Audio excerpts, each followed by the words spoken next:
नमस्कार, KP news के bulletin में आपका स्वागत है। मैं हूं अश्विनी आपके साथ। चलिए शुरू करते हैं आज के खबरों का सिलसिला। उससे पहले एक नजर आज की सुर्खियों पर।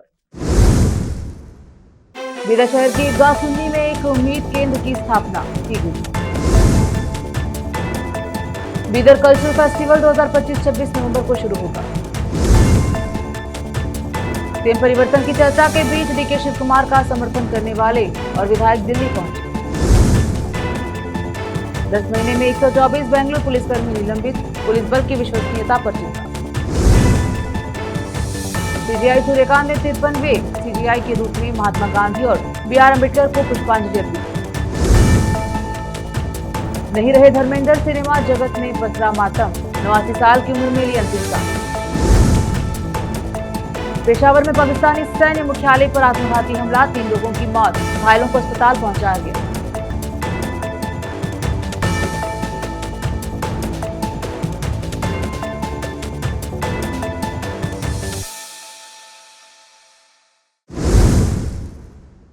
समाचारों का सिलसिला शुरू करते हुए देखते हैं समाचार विस्तार से। हाल ही में केंद्र सरकार ने उम्मीद पोर्टल नाम की एक वेबसाइट लॉन्च की है, जिसमें सभी वक्फ प्रॉपर्टीज का रजिस्ट्रेशन जरूरी कर दिया गया है। इसी सिलसिले में पिछले 1 महीने से बीदर शहर की एक्टिव संस्था बेटरमेंट फाउंडेशन शहर के ज्यादातर राष्ट्रीय और धार्मिक संगठनों के सहयोग से पूरे जिले में वक्फ प्रॉपर्टीज को रजिस्टर करने का काम कर रही है और यह पक्का करने के लिए दिन रात काम कर रही है कि सभी प्रॉपर्टीज रजिस्टर हो जाए। उम्मीद पोर्टल पर वक्फ प्रॉपर्टीज को रजिस्टर करने की अहमियत और फायदे को देखते हुए आज शहर की ईदगाह सुन्नी में एक उम्मीद केंद्र की स्थापना की गई। इस उद्घाटन कार्यक्रम में all India Muslim personal law board के महासचिव हजरत मौलाना मोहम्मद फजल उर रहमान, शाहीन शिक्षण संस्थान के अध्यक्ष डॉक्टर अब्दुल खदीर, ईदगाह समिति के अध्यक्ष सैयद मुबशिर अब्बू, ईदगाह के सदस्य एवं काउंसलर और MIM बीदर जिला अध्यक्ष अब्दुल अजीज मुन्ना सहित अन्य उपस्थित रहे। कैमरामैन पपराज का कवरेज। मसरत हो रही है कि आज मुझको यहाँ बीदर की ईदगाह में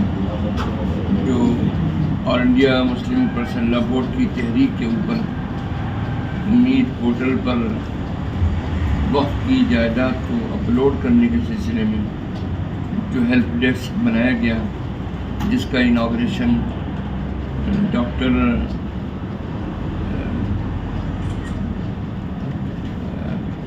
साहब के ज़रिए हमारे अमल में आया और उसमें शहर के तमाम लोग और ईदगाह के सदर भी सब लोग मौजूद थे।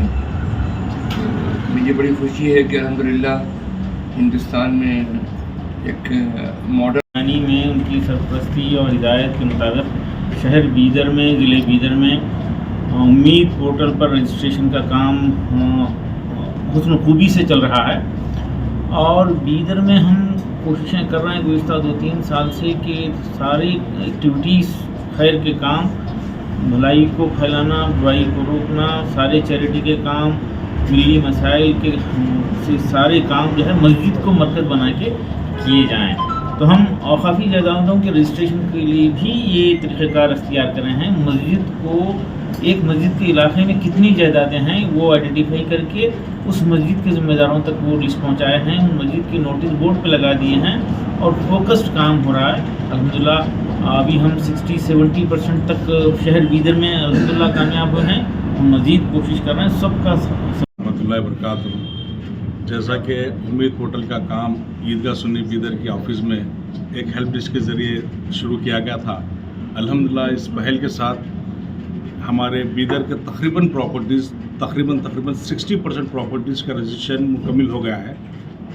अभी बाकी जो कुछ प्रॉपर्टीज़ बचे हैं इंशाल्लाह वो भी जल्द से जल्द मुकम्मल हो जाएगा। जैसा कि फजलुर रहमान साहब ने कहा है कि वक्फ बोर्ड के प्रॉपर्टीज़ आज की तारीख़ में हमारे आबा और अजदाद ने जो प्रॉपर्टीज़ हमें छोड़ के गई है उसकी हिफाजत हमारा अव्वलीन फ़र्ज़ है। अगली प्रॉपर्टी लेना है नहीं लेना है बात की बात है, लेकिन जो प्रॉपर्टीज़ हमारे हक़ में हैं उनकी हिफाजत हमारा अव्वलीन फ़र्ज़ है। लिहाजा मैं तमाम उन लोगों से फिर एक मरतबा अदबन गुजारिश करता हूँ जिन्होंने अभी तक रजिस्ट्रेशन नहीं कराया है। गफलत में रहने का और नींद से जागने का वक्त आ गया है, अब ज़्यादा देर हो जाएगी। कर्नाटका राज्योत्सव के मौके पर बीदर कल्चरल फेस्टिवल 2025 प्रोग्राम 26 नवंबर को शाम 5 बजे गुम्पार रोड पर कर्नाटका फार्मेसी कॉलेज के कैंपस में रखा गया है। कन्नड़ साहित्य परिषद के डिस्ट्रिक्ट प्रेसिडेंट सुरेश चंद शेट्टी ने कहा कि डिस्ट्रिक्ट के लोग प्रोग्राम में हिस्सा ले और इसे सफल बनाए। सोमवार को शहर के डिस्ट्रिक्ट पत्रिका भवन में बुलाई गई प्रेस कॉन्फ्रेंस में उन्होंने कहा कि मशहूर सिंगर विजया प्रकाश, एंकर अनुश्री और मशहूर एक्ट्रेस अमूल्या और अकमा देवी फिल्म की एक्ट्रेस सुरक्षा खैरा इस फेस्टिवल में हिस्सा लेंगी और कल्चरल प्रोग्राम करेंगी। Bidar cultural festival, Hampi festival, Kittur festival, Mysore festival की तरह ही हो रहा है। इस म्यूजिकल शो में लोकल आर्टिस्ट शिवानी स्वामी, रेखा अप्पाराव साउदी और कई दूसरे लोगों को भी मौका दिया जा रहा है।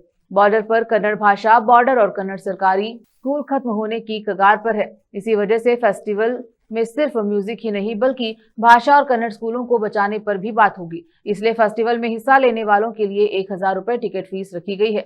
उन्होंने कहा कि सभी को अपने पैसे से प्रोग्राम को सफल बनाना चाहिए। बूढ़ा के पूर्व अध्यक्ष बाबूवाली ने कहा कि यह प्रोग्राम कन्नड़ साहित्य परिषद और समर्थ सेवा संस्था ने ऑर्गेनाइज किया है। सभी को अपने पैसे से सहयोग करना चाहिए। म्युनिसिपल काउंसिल मेंबर शशि होसली ने कहा कि अगर प्रोग्राम फ्री में होगा तो लोगों का सैलाब उमड़ पड़ेगा। फ्री टिकट फीस इसलिए तय की गई है ताकि ऑर्गेनाइजर को उन सभी के लिए इंतजाम करने में कोई परेशानी ना हो और कलाकारों पर मानदेय देने का बोझ ना पड़े। उन्होंने रिक्वेस्ट की है कि कोई भी अलग महसूस न करे और इस खूबसूरत शाम के प्रोग्राम में हिस्सा लेकर इसे सफल बनाए। प्रेस कॉन्फ्रेंस में जाने माने लोगों रेवन्ना सिद्धप्पा, जलादे और जयराज खंडरे ने हिस्सा लेने वाले को प्रोग्राम में इनवाइट किया। वीरेश स्वामी और गणेश वर्मा भी मौजूद थे। कैमरामैन ಪುಪ್ಪರಾಜ್ का कवरेज। ಮೂಲಕ ಹೆಚ್ಚಿನ ಯುವಕರು ವಿದ್ಯಾರ್ಥಿಗಳು ಈ ಸಮಾರಂಭದಲ್ಲಿ ಭಾಗವಹಿಸಲಿ ಅಂತಕ್ಕಂಥ ಉದ್ದೇಶದಿಂದ ಅವರಿಗೆ ಒಂದು ರಿಯಾಯಿತಿಯನ್ನು ಕೊಟ್ಟಿದ್ದೇವೆ। ಸಾಯಂಕಾಲ 5 ಗಂಟೆಗೆ 26ನೇ ತಾರೀಕಿಗೆ ಸರ್ ಕಾರ್ಯಕ್ರಮ ಸಾಯಂಕಾಲ 5 ಗಂಟೆ ಸ್ಥಳೀಯ ಕಲಾವಿದರಿಗೂ 1 ಗಂಟೆ ಕೊಡಬೇಕಂತ ಮಾಡಿದ್ದೀವಿ ಸರ್। ನಮ್ದು ರಾಜಕೀಯ ವ್ಯಕ್ತಿಗಳು ಅವ್ರದ್ದೊಂದಿಷ್ಟು ಕಾರ್ಯಕ್ರಮ 1 ಗಂಟೆ, ವಿಜಯ್ ಪ್ರಕಾಶ್ ಅವರು 2.5 ತಾಸು ಕಾರ್ಯಕ್ರಮವನ್ನು ಅವ್ರು ನೀಡ್ತಾರೆ। ಹೀಗಾಗಿ 5 ಗಂಟೆ ನಾವು 5:30 ಕಾರ್ಯಕ್ರಮ ಶುರು ಆದರೂ 10:30 ಒಳಗೆ ಮುಗಿಸ್ಬೇಕಂತ ವೇದಿಕೆ ಕಾರ್ಯಕ್ರಮ ಇರ್ತದೆ ಸರ್। ಸಾಂಕೇತಿಕವಾಗಿ ಉಸ್ತುವಾರಿ ಸಚಿವರು ಯಾರೋ ಒಬ್ಬರಿಬ್ಬರು ಮಾತಾಡ್ತಾರೆ ಸರ್, ಅದನ್ನು ಸಣ್ಣದಾಗಿ ಮಾಡಿ ಮುಗಿಸ್ಬಿಡ್ತೀವಿ ಸರ್। ವೇದಿಕೆಗೆಲ್ಲ ಕರ್ತೀವಿ, ಮಾತಾಡಲಿಕ್ಕೆ ಹೆಚ್ಚಿನ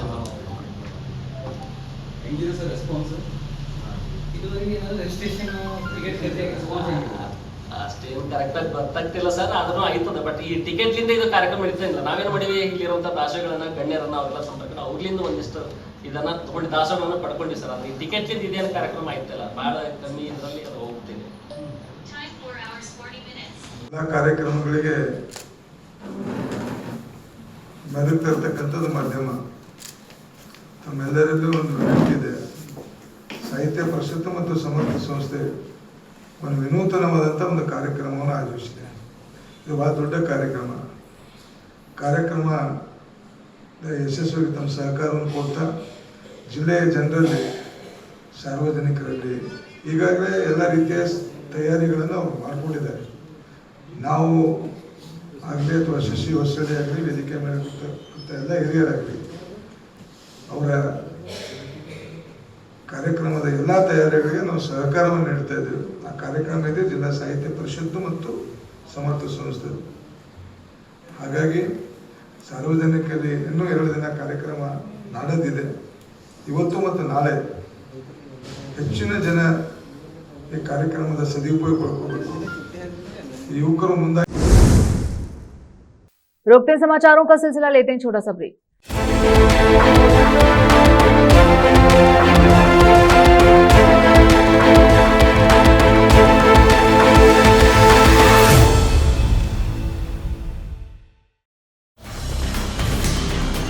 हिंदुस्तान के हर कोने में हम हैं मौजूद। 24 घंटे हालात पर गहरी नजर, खबरों से जुड़े चुपते सवालात, और आपको दिखाता है धार्मिक, सामाजिक, राजनीतिक, लोकल और इंटरनेशनल न्यूज की सबसे बेहतर कवरेज, जो आपको रखती है हर पल बाखबर। देश और दुनिया भर की खबर के लिए देखते रहें KP News 24/7। Noor education trust Bidar की ओर से चलाया जाने वाला नूर एमएड और BEd college Bidar, recognized by NCTE Delhi, affiliated to Bidar University Bidar. Admissions open for the academic year 2025 to 26. विशेषज्ञ और सक्षम शिक्षकों द्वारा शिक्षा प्राप्त करने के लिए नूर एमएड और बीएड कॉलेज बीदर में दाखिला लें और शांत वातावरण में उच्च स्तरीय शिक्षा प्राप्त करें। बीदर शहर में बेहतर शिक्षा का एकमात्र केंद्र नूर एमएड और BEd college Bidar. For more details contact Noor colony near horticulture centre, Halatgiri के Hyderabad road, Bidar 585403 Karnataka, India. Phone numbers 9945283920, 8050172745।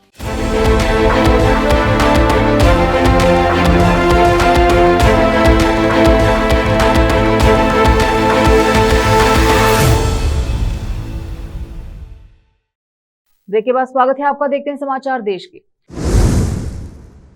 उप मुख्यमंत्री डीके शिव कुमार का समर्थन करने वाली कर्नाटक कांग्रेस विधायकों का एक नया समूह पार्टी आलाकमान से मिलने के लिए नई दिल्ली पहुंचा है, जिससे मुख्यमंत्री के संभावित परिवर्तन को लेकर चल रही खींचातान और तेज हो गई है। पार्टी सूत्रों ने कहा कि कम से कम 6 विधायक एचसी बालाकृष्णन मगदी, केएम उदय मद्दूर, नैना मुटम्मा मुदगिरे, इकबाल हुसैन रामनगर, शरद बाचे गौड़ा होसाकोटे और शिवगंगा बसवराज चन्नागिरी रविवार रात राजधानी पहुंचे।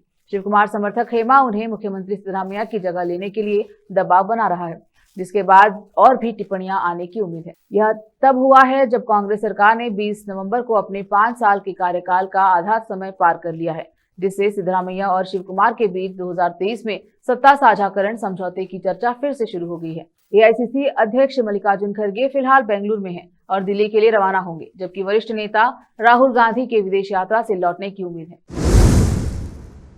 पुलिस से अपराधियों में डर और जनता में विश्वास पैदा करने की उम्मीद की जाती है, लेकिन बेंगलुरु सिटी पुलिस विश्वसनीयता के संकट से जूझ रही है। हालांकि पुलिसकर्मियों से जुड़े भ्रष्टाचार के मामले नए नहीं हैं, लेकिन हाल ही के मामलों में पुलिस अधिकारी खुद आपराधिक गतिविधियों में शामिल पाए गए हैं। पिछले 10 महीनों में 10 निरीक्षकों और 82 कांस्टेबलों सहित विभिन्न रैंकों के 124 पुलिसकर्मियों को डकैती से लेकर भ्रष्टाचार, मादक पदार्थों की तस्करी से लेकर कर्तव्य में लापरवाही तक के अपराधों में कथित संलिप्तता के लिए निलंबित किया गया है। पुलिस द्वारा साझा किए गए आंकड़ों के अनुसार निलंबित किए गए लोगों में 10 निरीक्षक, 16 उप निरीक्षक, 16 सहायक उप निरीक्षक, 41 हेड कांस्टेबल और 41 कांस्टेबल शामिल हैं। शहर के पुलिस आयुक्त सीमांत कुमार सिंह ने बताया कि हम आपराधिक गतिविधियों में शामिल लोगों और लापरवाही व कर्तव्यहीनता दिखाने वालों के खिलाफ सख्त कार्रवाई कर रहे हैं। मैंने सभी संयुक्त पुलिस आयुक्तों और पुलिस उपायुक्तों को निर्देश दिया है कि वे अपने अपने संभागों में बैठकें आयोजित करें और अधिकारियों को विभागीय नियमों में अवगत कराएं। अगर कोई अनुशासन का पालन नहीं करता तो उसके खिलाफ कार्रवाई की जाएगी। कन्नड़ कार्यकर्ता और पूर्व विधायक वचल नागराज ने रविवार को चेतावनी दी है कि मुख्यमंत्री सिद्धरामैया को बदलने का कोई भी कदम आग से खेलने जैसा होगा। उन्होंने दावा किया कि वर्तमान में कर्नाटक में किसी भी राजनीतिक दल के पास उनकी भूमिका निभाने में सक्षमता नहीं है। मंगलूर में पत्रकारों को संबोधित करते हुए नागराज ने कहा कि सिद्धरामैया को हटाना अनावश्यक है और जोर देकर कहा कि ना तो कांग्रेस, ना ही भाजपा और ना ही जेडीएस के पास कोई उपयुक्त विकल्प है। उन्होंने कहा कि उनके पास अद्भुत विचार और मुख्यमंत्री बनने के लिए आवश्यक सभी क्षमताएं हैं। उन्होंने 7 साल से ज्यादा समय तक राज्य को कुशलतापूर्वक चलाया है, उनकी जगह कोई नहीं ले सकता। नागराज ने आगाह किया कि सिद्धरामैया को हटाने की कोशिशें राज्य भर में अशांति फैला सकती हैं। उन्होंने कहा कि अगर उन्हें हटाया गया तो राज्य में क्रांति आ जाएगी, हजारों लोग जेल जाने को तैयार हो जाएंगे। इस तरह के कदम से कर्नाटक में किसी भी तरह से कोई फायदा नहीं होगा। दलित मुख्यमंत्री के सवाल पर उन्होंने कहा कि सिद्धरामैया का कार्यकाल पूरा होने के बाद कर्नाटक इस संभावना पर विचार कर सकता है। उन्होंने आगे कहा कि 13-14 बार राज्य का बजट पेश किया गया। वे उप मुख्यमंत्री के रूप में भी काम कर चुके हैं। वे कांग्रेस को मजबूती और सम्मान देते हैं। रुकते हैं समाचारों का सिलसिला, लेते हैं छोटा सा ब्रेक। हिंदुस्तान के हर कोने में हम हैं मौजूद। 24 घंटे हालात पर गहरी नजर, खबरों से जुड़े चुपते सवालात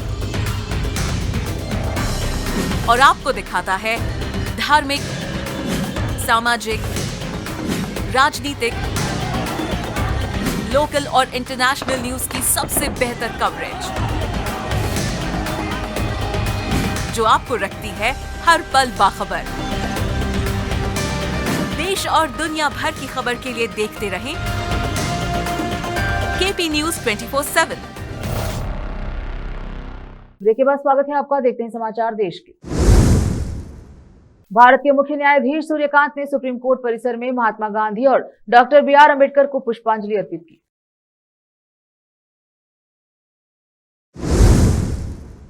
भारतीय सिनेमा के सुपरस्टार धर्मेंद्र का निधन हो गया है। उन्होंने मुंबई के ब्रीच कैंडी अस्पताल में अंतिम सांस ली। धर्मेंद्र के निधन की दुखद खबर ने उनके फैंस और करीबियों को गहरा सदमा पहुंचाया है। पूरा देओल परिवार अस्पताल में मौजूद है। वे पिछले कुछ दिनों से अस्पताल में भर्ती थे। सांस लेने में दिक्कत के बाद आईसीयू में शिफ्ट किया गया था, लेकिन उम्र संबंधी दिक्कतों की वजह से उन्हें बचाया नहीं जा सका।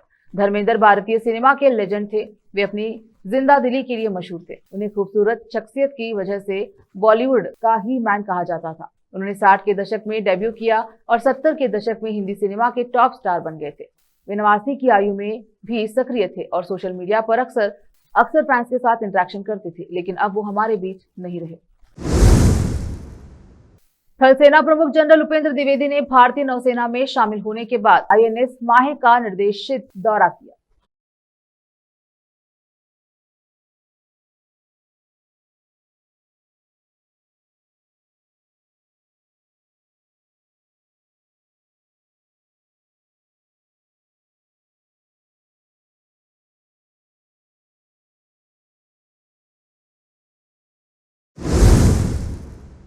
तमिलनाडु में मौसम ने करवट बदली। बता दें कि शिवगंगा के कई हिस्सों में भारी बारिश हुई। भारी बारिश होने से तापमान में भी गिरावट आई।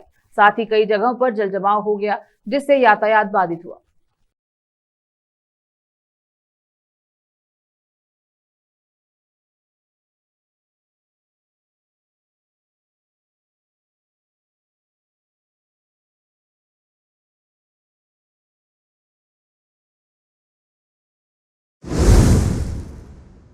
श्रीनगर में भीषण शीतलहर चल रही है और तापमान -3.2 डिग्री सेल्सियस तक गिर गया है। शहर में असामान्य रूप से कम तापमान के कारण निवासी कड़ाके की ठंड से जूझ रहे हैं। बहुत अच्छा मौसम है, ठंडी है, मतलब नीचे प्लेन से आते हैं तो यहाँ पे बहुत ज्यादा ठंड है।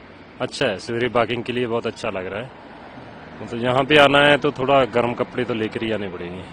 बहुत अच्छा चल रहा है, वैसे स्टार्ट हो गया है। हमारी अगले महीने से भी ज्यादा हो जाएगी, धीरे धीरे बढ़ जाएगी। 1-2 महीने 4 महीने तक रहता है ज्यादा ठंड यहाँ कश्मीर में। और अभी हमारे जो हमारे कपड़े हैं या कोई भी हमारा जरिया गर्मी होने का, तो हम वो इस्तेमाल करते हैं। इस बार लगता है ज्यादा होने वाला है सर्दी, क्योंकि मौसम की कंडीशन ऐसे दिख रही है। और जो हमारे यहाँ वो मौसम की जानकारी होते हैं, वो बोलते हैं कि इस बार ज्यादा मौसम ठंड होने वाला है। तो सुबह डाल में कैसा मौसम है? इसमें तो आज तो ठंडी होती है, सवेरे भी शाम को भी। रोकते हैं समाचारों का सिलसिला, लेते हैं छोटा सा ब्रेक। हिंदुस्तान के हर कोने में हम हैं मौजूद। 24 घंटे हालात पर गहरी नजर, खबरों से जुड़े चुपते सवालात, और आपको दिखाता है धार्मिक, सामाजिक, राजनीतिक, लोकल और इंटरनेशनल न्यूज की सबसे बेहतर कवरेज, जो आपको रखती है हर पल बाखबर। देश और दुनिया भर की खबर के लिए देखते रहें केपी न्यूज 24/7। ब्रेक के बाद स्वागत है आपका। देखते हैं समाचार अंतर्राष्ट्रीय।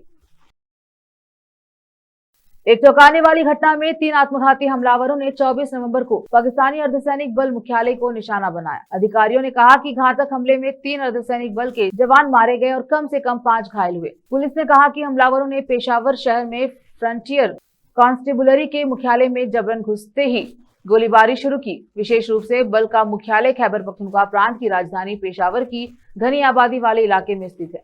2 अर्धसैनिक बल के जवान सहित 5 घायलों को रीडिंग अस्पताल ले जाया गया। अभी तक किसी भी आतंकवादी समूह ने घातक हमले की जिम्मेदारी नहीं ली है। इस क्षेत्र में सक्रिय इस्लामी आतंकवादियों ने पाकिस्तान और अफगानिस्तान के बीच सीमा पर संघर्ष के बाद हाल ही के हफ्तों में हमले तेज कर दिए।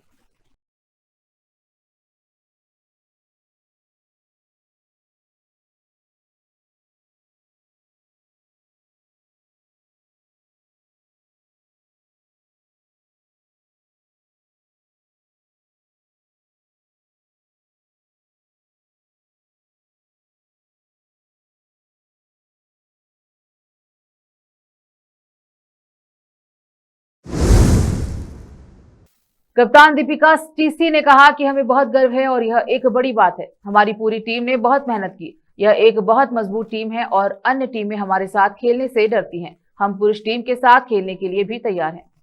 बहुत अच्छा लग रहा है, लेकिन हमारा सबको टीम को बहुत प्राउड हो गया। लेकिन हम इंडिया टीम जीत के है ना, ये छोटा बात नहीं था, बड़ा बात है ये। Really all of my team prove it. हम कितनी मेहनत लगी यहाँ लगाने में और वो आज सब मेहनत वसूल हो गई है, सारा मेहनत वसूल हो गया आज आपका। लेकिन बहुत मेहनत किया, मेरा एक ही नहीं, हमारा पूरा टीम बहुत मेहनत किया। लेकिन हमारा कैबी टीम और समर्थनम सब, लेकिन स्पेशली आई थैंकफुल मानते सर। मेरे को बहुत अच्छा लग रहा है। Really I proud of my team. अच्छा, सबसे मुश्किल मैच कौन सा रहा पूरे टूर्नामेंट में, जिसे लगा आपको कि ये निकालना बहुत मुश्किल है? मुश्किल नहीं था, लेकिन हमारा टीम, मेरे को पता है हमारा टीम। फिर से एक नजर आज की सुर्खियों पर। बीदर शहर के ईदगाह सुन्नी में एक उम्मीद केंद्र की स्थापना की गई। बीदर कल्चरल फेस्टिवल 2025-26 नवंबर को शुरू होगा। सीएम परिवर्तन की चर्चा के बीच डीके शिव कुमार का समर्थन करने वाले और विधायक दिल्ली पहुंचे। 10 महीने में 124 बेंगलुरु पुलिसकर्मी निलंबित, पुलिस बल की विश्वसनीयता पर चिंता। सीजीआई सूर्यकांत ने 53वें सीजीआई के रूप में महात्मा गांधी और BR अम्बेडकर को पुष्पांजलि अर्पित। नहीं रहे धर्मेंद्र, सिनेमा जगत में पसरा मातम, 89 साल की उम्र में ली अंतिम सांस। पेशावर में पाकिस्तानी सैन्य मुख्यालय पर आत्मघाती हमला, 3 लोगों की मौत, घायलों को अस्पताल पहुंचाया गया।